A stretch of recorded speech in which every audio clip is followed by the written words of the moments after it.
Olá, tudo bem com vocês? Espero que sim, sejam todos muito bem-vindos aqui ao nosso canal Transcendência. E neste vídeo nós vamos tratar sobre um tema dos mais presentes em nossa realidade atual. Então vamos falar um pouquinho sobre a nova direita e as suas relações com a tradição. E eu pretendo neste vídeo demonstrar por quais razões a nova direita, com a sua apologia da ignorância e o seu extremismo ignorante, como eu pretendo demonstrar que essa não é a verdadeira direita e nem tem nada em comum com o pensamento tradicional legítimo. Então, se você se interessa pelo tema, se você quer saber aí a realidade por trás da nova direita, se você quer ter até argumentos para debater com essa nova direita, então fique até o final do vídeo, porque com certeza valerá a pena. E se você tem interesse nas minhas obras mais recentes sobre maçonaria e maçonologia, aqui na descrição deste vídeo você encontrará os links para adquiri-los lá na minha página da Hotmart. Se você quer este livro aqui, físico, Curso Elementar de Maçonologia, então você também encontrará na descrição deste vídeo o meu e-mail. Então você me manda um e-mail com seus dados, né, seus dados postais, seu CEP, etc. E eu faço o cálculo do frete, envio para você pelo e-mail o valor do livro mais do valor do frete, os dados bancários, você deposita, me avisa e eu envio para você pelo correio. Agora estamos, obviamente, numa situação de exceção e eu enviarei assim que terminar a nossa quarentena. Estou com um monte de livro aqui já envelopado, devidamente com a devida dedicatória, né, devidamente endereçado, mas estou aguardando o fim da quarentena para eu poder postar os livros. Então, não se preocupe, porque vocês não vão ficar sem os seus livros. Eu só estou esperando mesmo a liberação para poder enviar pelo correio, uma vez que eu ainda não tenho, já estou pensando em fazer um contrato lá de coleta com o correio, mas eu ainda não tenho coleta, né, domiciliar, então eu preciso ir até a agência do correio para enviar. Ok?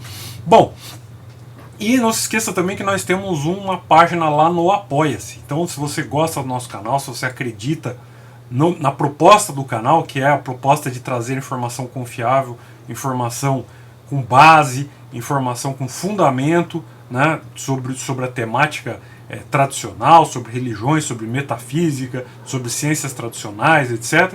Então, por favor, nos apoie lá na nossa página do Apoia-se. Estará aqui também na descrição do vídeo e eu vou deixar também lá no primeiro comentário, né, fixado no primeiro comentário, para que você entre lá e nos apoie. E também, não menos importante, é que você inscreva-se no nosso canal, compartilhe os nossos vídeos, se você gosta dessa temática, se você confia nas informações que são aqui colocadas. Então, por favor, nos ajude a tornar o canal mais conhecido, compartilhe, né? Nós não utilizamos aqui nenhum recurso para ganhar inscritos, ou seja, através de sensacionalismo, ou seja, através de algum outro recurso menos ético. Então o nosso crescimento é realmente um crescimento orgânico. Então, se você gosta, nos ajude compartilhando, né, o nosso canal, fazendo com que as pessoas conheçam o nosso canal. Ok? Bom, então vamos ao nosso tema. Então, a nova direita, né? E por que a nova direita não é verdadeira direita e por que não tem nada a ver com o pensamento tradicional. Então, a primeira coisa a ser feita quando nós queremos esclarecer um tema é entender a forma correta, né, ou entender de forma correta os conceitos e as definições por trás das palavras. Ou seja, se nós não entendermos esses conceitos, se nós não entendemos as definições, as palavras elas são esvaziadas, ou seja, elas começam a tomar um sentido que cada um atribui, né, de acordo com as suas próprias vontades, àquelas palavras. E nós vemos muito isso hoje em dia. Então as palavras são utilizadas fora do seu contexto ou fora do seu significado. Então, para nós entendermos de forma correta esses conceitos, nós precisamos definir os conceitos antes de começar a tratar sobre eles. Então, segundo o dicionário de filosofia do Nicola Abagnano, né, alguns estudiosos eles consideram que numa sociedade complexa como é a nossa sociedade atual, em que existe um intercâmbio dos partidos políticos, a distinção entre esquerda e direita não teria mais sentido. Mas outros estudiosos consideram ainda legítima essa definição. O grande estudioso Norberto Bobbio, por exemplo, ele considera que a direita e a esquerda resultam de duas atitudes antitéticas diante da igualdade. E aqui é um ponto realmente importante para nós compreendermos as diferenças entre esquerda e direita. Então, enquanto a esquerda ela pensa que os homens são mais iguais do que desiguais, a direita ela está convencida de que são mais desiguais do que iguais. Então, essa parte, né, igualdade e desigualdade, é a parte fundamental para se compreender o conceito de direita e esquerda. Já na linguagem filosófica, né, em filosofia, discorre-se sobre direita e esquerda a propósito de duas correntes de pensamento provenientes de uma mesma escola ou matriz teórica. Então, uma aparece ancorada na tradição e outra se debruça sobre o novo.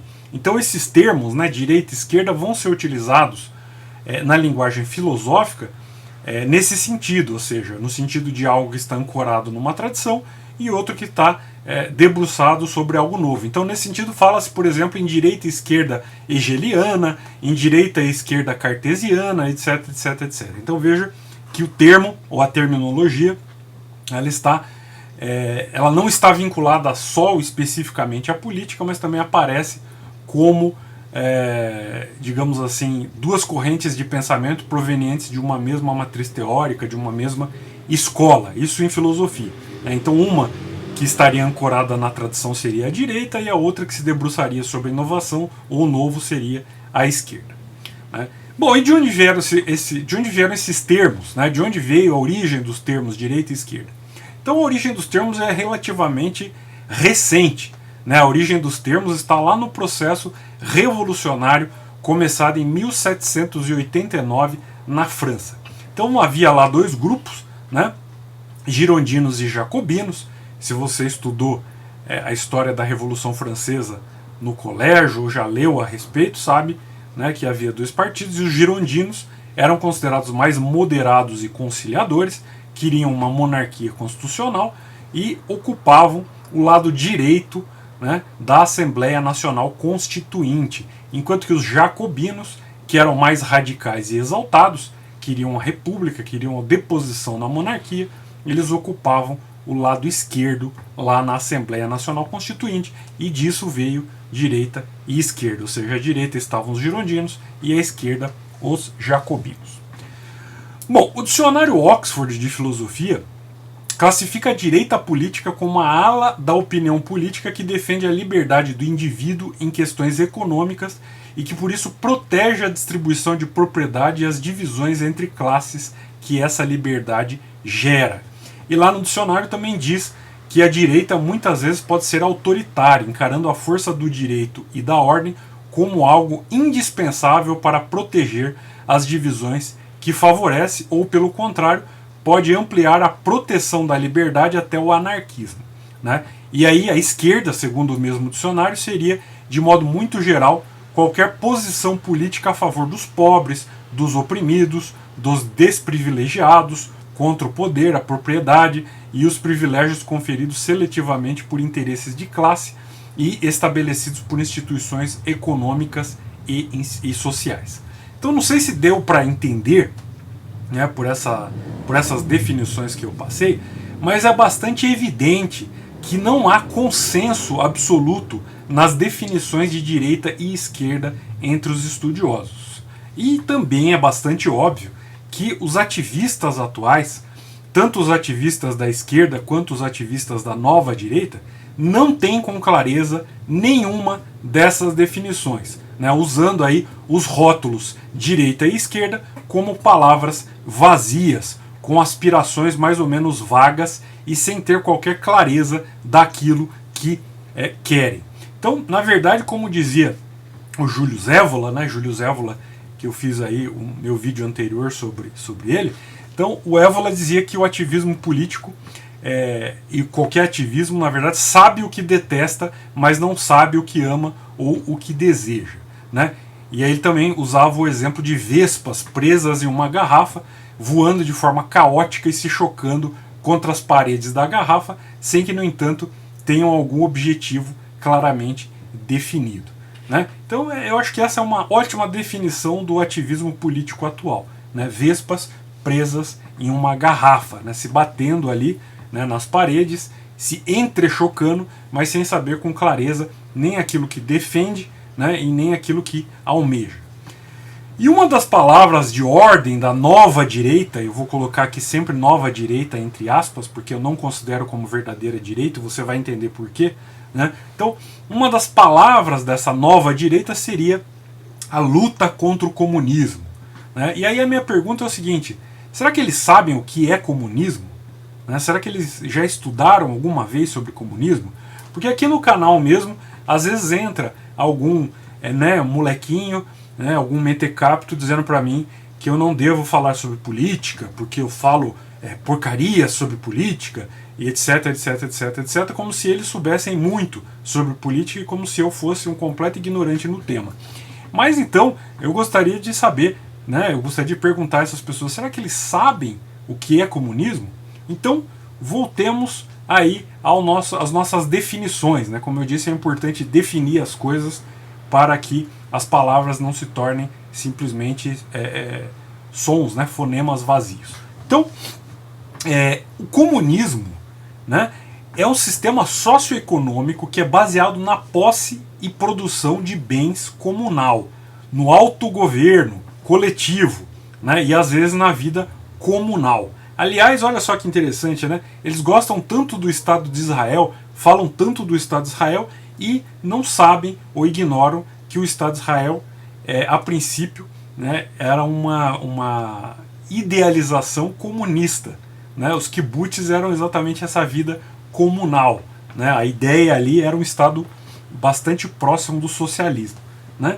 Mas enfim, vamos deixar aí as ignorâncias desse pessoal e vamos continuar com as nossas definições, né? Então, nós falamos que o comunismo é um sistema socioeconômico que é baseado na posse e na produção de bens comunal, no autogoverno coletivo e às vezes na vida comunal. Então, a palavra de ordem do comunismo seria a de que de cada um de acordo com as suas capacidades e a cada um de acordo com as suas necessidades. Então, guarde bem esta frase, né? Então, a cada um, né, de cada um de acordo com as suas capacidades e a cada um de acordo com as suas necessidades. Ou seja, cada um dá aquilo que pode dar e cada um recebe aquilo que é necessário para que ele tenha uma vida adequada, né?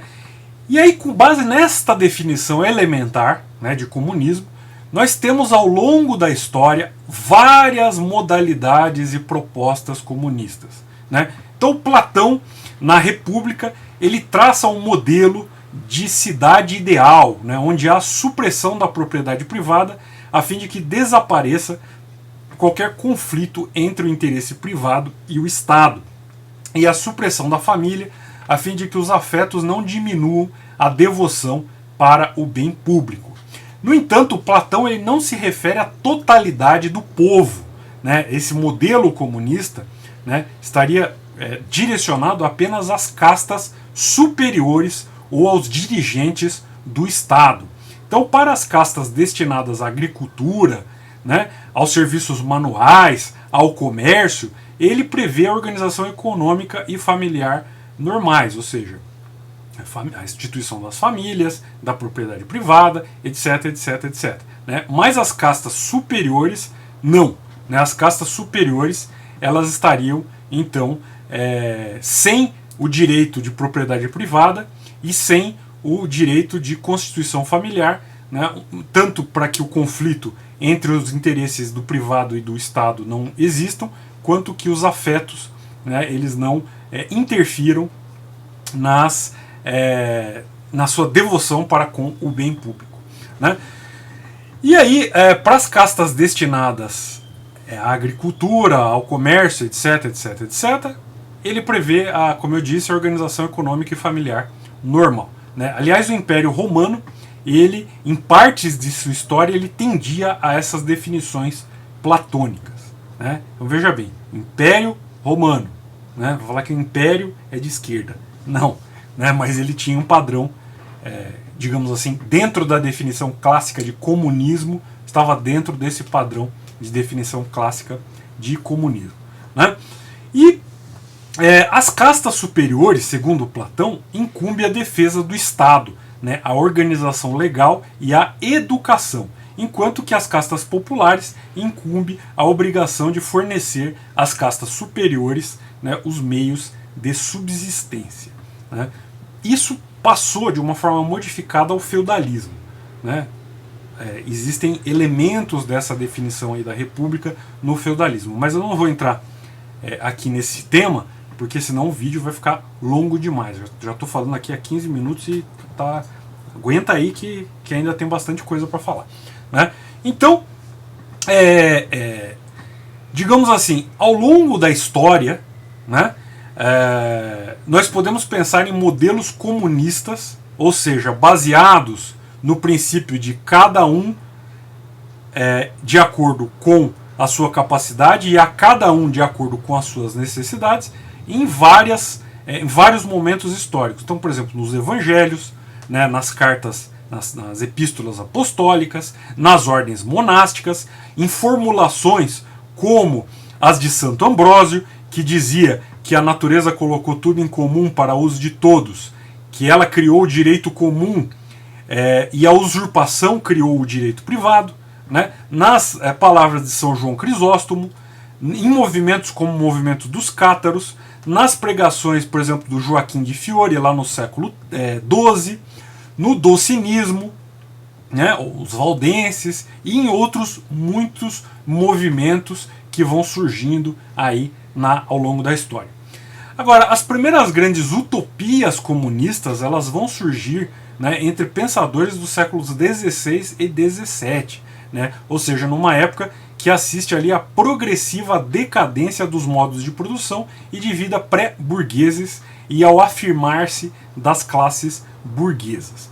Então, por exemplo, no livro A Utopia, né, que foi publicado em 1516, lá do Thomas More, está escrito que parece-me que em cada lugar, que em todo lugar, parece-me que em todo lugar em que vigora a propriedade privada, né, onde o dinheiro é a medida de todas as coisas, seja bem difícil que se consiga concretizar um regime político baseado na justiça e na prosperidade. Então, Thomas More diz isso lá no século XVI.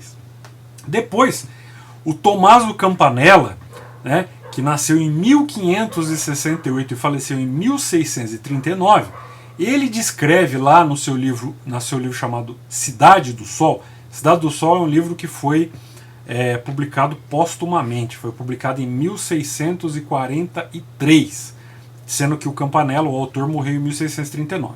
Então, o Cidade do Sol, né, o Campanella descreve uma ilha que é organizada de forma comunista, né?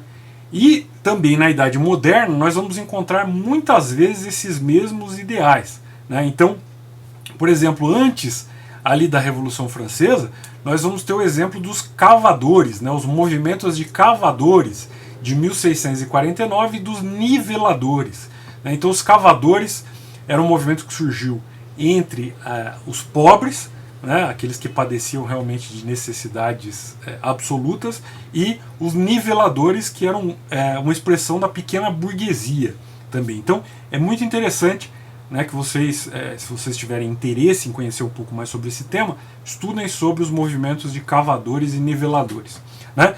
E o comunismo também ele vai se revestir de outras formas. Então, no seio da Revolução Francesa, o chamado movimento babovista, né, o seguidor lá do François Noël Babeuf, né, o Babeuf nasceu em 1760 e morreu em 1797, e o Babeuf ele é influenciado pela leitura do Rousseau e do Morel, né? E é interessante porque o movimento babovista também traz como seu eixo, né, sua base essencial, a ideia comunista, que eu já defini aqui, né? De cada um de acordo com as suas capacidades e a cada um de acordo com as suas necessidades, né? E eu poderia falar aqui ainda do Fourier, do Owen, do Cabet, dos saint-simonistas, né, até chegar ao marxismo com o seu ateísmo dialético ou comunismo revolucionário, né? Agora, claro que eu não vou fazer isso, porque, enfim, demandaria aí horas e horas para falar de cada um desses movimentos, mas a pergunta que cabe aqui é a seguinte: qual é o comunismo que essa nova direita ataca? Né? Porque eles falam comunismo, eu sou contra o comunismo, etc, etc. Qual é o comunismo que essa nova direita ataca? Né? Porque há consideráveis e profundas diferenças em um amplo espectro ideológico que pode ser denominado comunista. Né? Espectro esse que é bem anterior às definições de esquerda e direita, que surgiram no século XVIII da Era Comum, como nós vimos no começo do vídeo. E, obviamente, né, que os nossos amiguinhos convictos e apressados da nova direita não sabem nada disso. Né? Eles nunca ouviram falar em nada disso. E alguns deles falam de marxismo cultural e blá blá blá, e os que não concordam com as suas ideias são marxistas, etc. Mas saberão eles o que é marxismo? Né? Saberão eles as diferenças existentes entre os diversos moldes ou modelos de comunismo? Né? Alguns que seria muito difícil classificar como esquerda. Né? Lembra daquela definição? Né? Um considera as desigualdades naturais e justas e o outro quer trazer a igualdade. Mas será que o comunismo, por exemplo, proposto por Platão, pode ser dito como igualitário? É óbvio que não. Né? Ele estava fazendo ali uma definição muito clara das desigualdades e estava propondo um modelo comunista para uma casta elevada.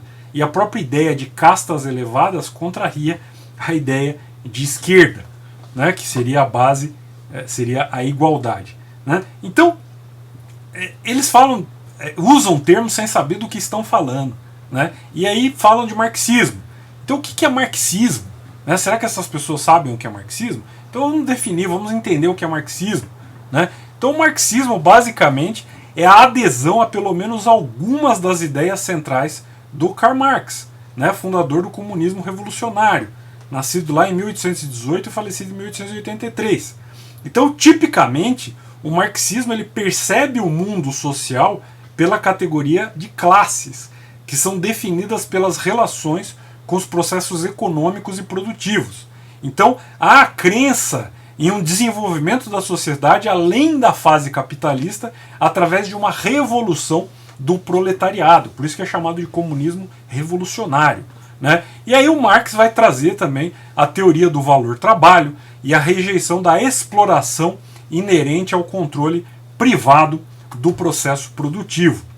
E aí, no polo oposto ao marxismo estaria o capitalismo, ou seja, o modo de organização socioeconômica em que uma classe de empresários e empresas disponibilizam o capital com o qual empresas produzem bens e serviços e empregam trabalhadores. E aí, em troca, o capitalista tira lucros dos bens produzidos. Então, o capitalismo é visto como uma manifestação da chamada economia de mercado, que resultaria na distribuição otimizada de recursos escassos, com consequente benefício para todos. É óbvio que esse otimismo ele é contestado, indicando-se aí as possibilidades de exploração inerentes ao sistema. Né? E aí, de tudo isso que eu falei, de toda essa passagem histórica, doutrinária, etc., o que fica bastante evidente? Então, o que fica bastante evidente é que tudo isso, né, que em tudo isso, é que tais definições, as de capitalismo ou as de comunismo revolucionário de matriz marxista, reduzem tudo a categorias econômicas. Né? Então, outros valores, os valores mais elevados da vida humana, são esquecidos, são engolfados pela busca por bens de consumo. Então, sendo assim, é mais feliz e mais realizado quem tem acesso aos bens de consumo, seja no modelo capitalista, seja no modelo marxista. Né? A ideia de que há uma desigualdade natural e justa, o fundamento essencial do pensamento de direita, ele é substituído ou pela igualdade artificial do marxismo, ou pela desigualdade injusta e também artificial do capitalismo, que coloca os indivíduos radicalmente, o capitalismo coloca indivíduos radicalmente diferentes em uma mesma classe, com base na quantidade de dinheiro que esse indivíduo tenha. Então, no comunismo revolucionário marxista, as pessoas são iguais, entre aspas, por terem acesso igual ao capital controlado pelo Estado, ou, utopicamente, por suas necessidades. Aí seria uma fase final do comunismo, quando há a supressão final do Estado em um estágio de pleno estabelecimento do comunismo. Então Marx ele vai colocar ali diversas fases de desenvolvimento até o comunismo. Uma das fases seria o capitalismo, depois seria superado pelo Estado, até que se chegue nessa fase utópica, de supressão final do Estado e o estágio de pleno estabelecimento do comunismo. Então, no capitalismo, as pessoas elas são iguais, entre aspas, à medida que elas conseguem a mesma quantidade de dinheiro e são enquadradas em uma mesma determinada classe. Então, sendo assim, no capitalismo, um grande e sábio sacerdote, a mais alta casta, se não tem dinheiro, é igual ao botequineiro pobre mais vulgar. Então, veja, é uma outra forma de igualitarismo. Um é o igualitarismo, em que as pessoas têm acesso aos bens porque esses bens são comuns, e outro é o igualitarismo, porque as pessoas só se tornam iguais à medida que elas conseguem dinheiro e à medida que elas conseguem poder de consumo. E aí nós podemos dizer que a nova direita é um movimento burguês, ou seja, deixa eu passar a moto. Ou seja, é um movimento burguês, ou seja, de comerciantes e de empresários, onde mascates endinheirados buscam obter mais privilégios e manter os privilégios que já têm, mantendo as classes menos endinheiradas em sua dependência. Então, nesse movimento da nova direita, não há qualquer fundamento espiritual em sua militância. Não há qualquer consciência sobre as reais e justas desigualdades que caracterizam o verdadeiro pensamento de direita. Então, no verdadeiro pensamento de direita, o rei ele não era rei porque ele tinha muito dinheiro. O sacerdote, ainda que vivendo em uma situação ali, em um humilde tugúrio, ele é superior a qualquer nobre que viva no palácio. O nobre empobrecido, ainda que vivendo em uma situação precária, se ele mantém os seus valores e as suas tradições, ele é superior ao burguês mais rico do mundo. É nisso que reside a desigualdade fundamental e natural e justa da verdadeira direita. E o nobre verdadeiro, aquele da nobreza, da virtude e da sabedoria, ele é superior ao nobre de títulos. O título ele é apenas um adorno de uma situação de fato. Então, quando você começa a ter venda de títulos ou sobrevalorização dos títulos de nobreza em detrimento da verdadeira nobreza, a nobreza de virtude, a nobreza de sabedoria, você começa a ter a decadência, você começa a ter a degeneração da nobreza. Então, quem é grande, guarde bem essa frase, quem é grande deve ter poder. Mas ninguém se torna grande por ter poder. É aos grandes que é dado o poder, mas o poder não dá grandeza a ninguém.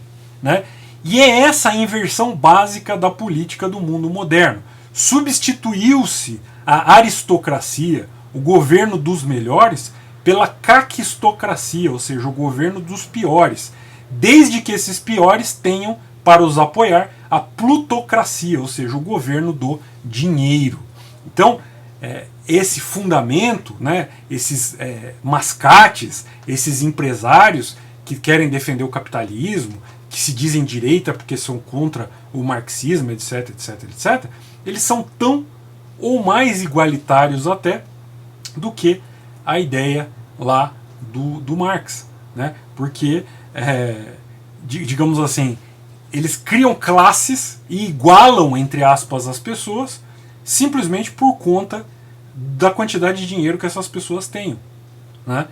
E no caso do marxismo também, ele iguala todo mundo porque todo mundo tem acesso à mesma quantidade de bens de consumo, todo mundo tem acesso ao capital e essas pessoas têm aquilo que elas necessitam. né? Então veja, a maior prova, né, da completa falta de fundamento da nova direita é, por exemplo, a velocidade e o radicalismo com que eles assumem novas posições, né? Um dia eles são abortistas, feministas e revolucionários. Um mês depois eles são bolsolavistas, pseudo-católicos, radicais e pregadores da burguesia, né? Um dia são protestantes, no mês seguinte eles querem ensinar catolicismo ao Papa, né? Ou seja, eles não conhecem os fundamentos profundos de nada que defendem, mas mesmo assim são tomados como lideranças e formadores de opinião, né? E é nessa indigência espiritual que nós nos encontramos, né? Então eu digo a vocês que eu tenho profundo asco da nova direita. Para mim são usurpadores, não são direita, não entendem o fundamento último da verdadeira direita, que é a desigualdade natural e justa, né? E aí eu gostaria de saber, né, se esse pessoalzinho que entra aqui no canal para falar groselha, para balangar beiço aqui, né, queria saber se eles sabiam, né, alguma coisa em relação a isso, ao que é o comunismo, ao que é o marxismo, quais são as definições.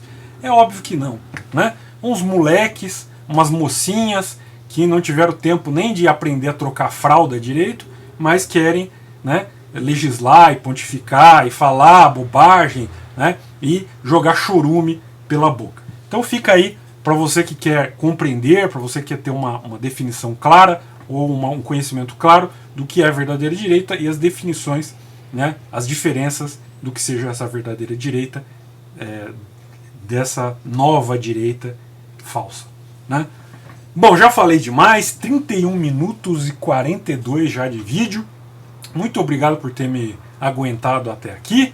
Se você gostou do vídeo, deixa o seu like, compartilhe com seus amigos, comente, compartilhe nos grupos aí sociais, nas redes sociais que vocês têm, nos apoie lá através do Apoia-se e até o nosso próximo vídeo. Tchau!